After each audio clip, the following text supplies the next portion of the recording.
Hey guys, welcome back. Um, so, hindi ko na alam sasabihin. Pero, um, itong i-react natin kay Miss Jonah is yung Saving Grace.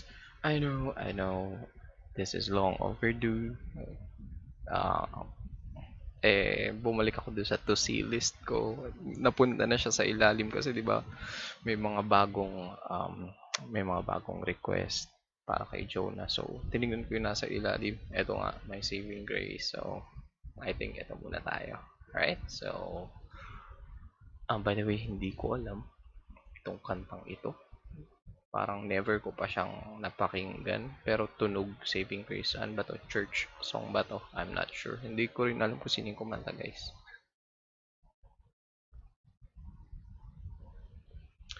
Saving Grace, Jonah.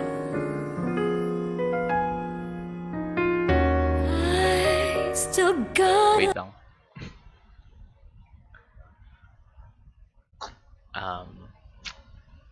Paano ba sabihin to?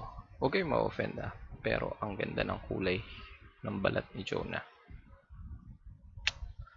Baka mamaya sabihin nyo may mali siya. Pinupuri ko lang. Ang ganda ng kulay niya. Pilipinong-Pilipino.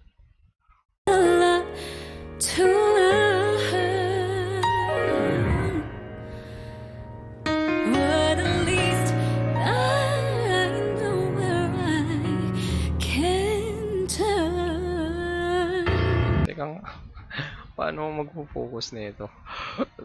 Parang yung mata ko nagpo-focus dun sa balikat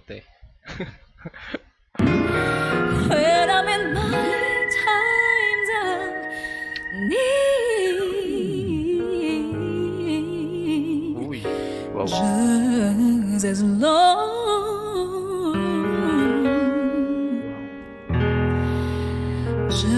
long as oh yeah, believe.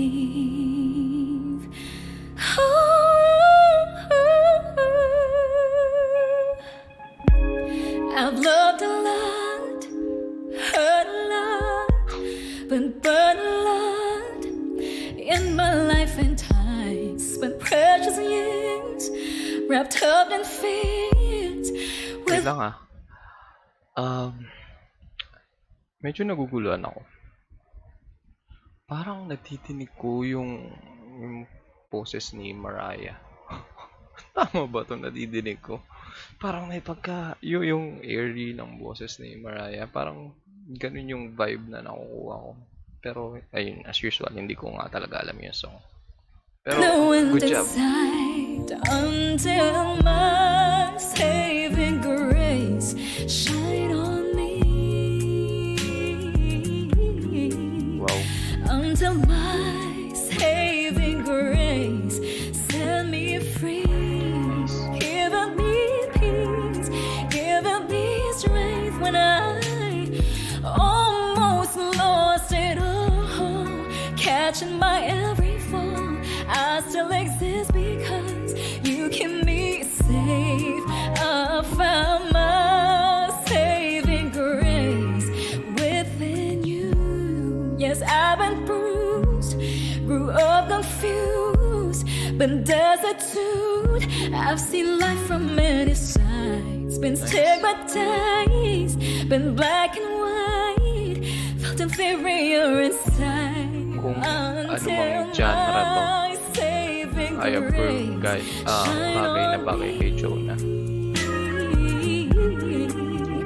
Until my saving grace set me free, giving me peace, Nice. giving me strength when I almost lost it all. Catching my every fall, I still exist because you keep me safe. I found my saving grace within you. Inspirational song pala to. And Nice, the good job. bountiful things that you do, Lord, thank you for delivering me and giving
napakaganda nitong gospel na to Ay, tapos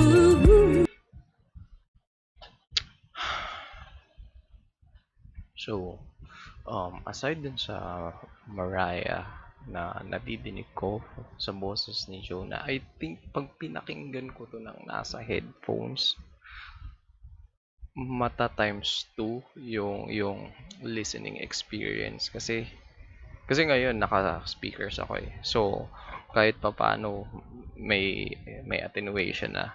So feeling ko pag nag-headset ako, lahat ng parang airy na na buga niya masasagap ko lahat tas heaven.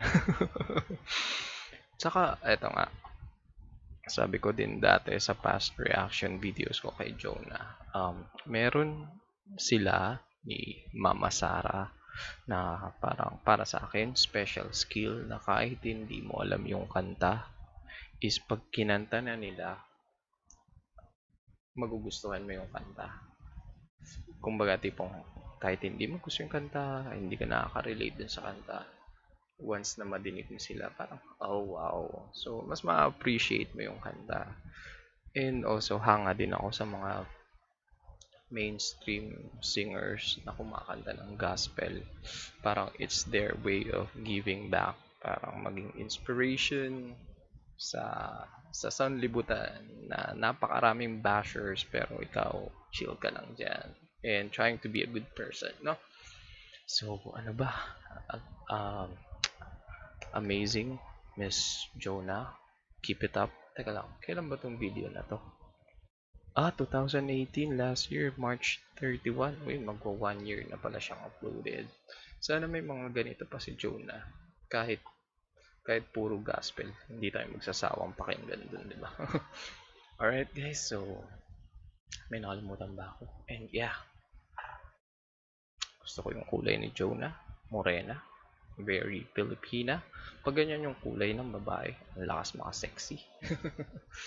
So I think that's it for me, guys. See you again next time. So peace out and good night.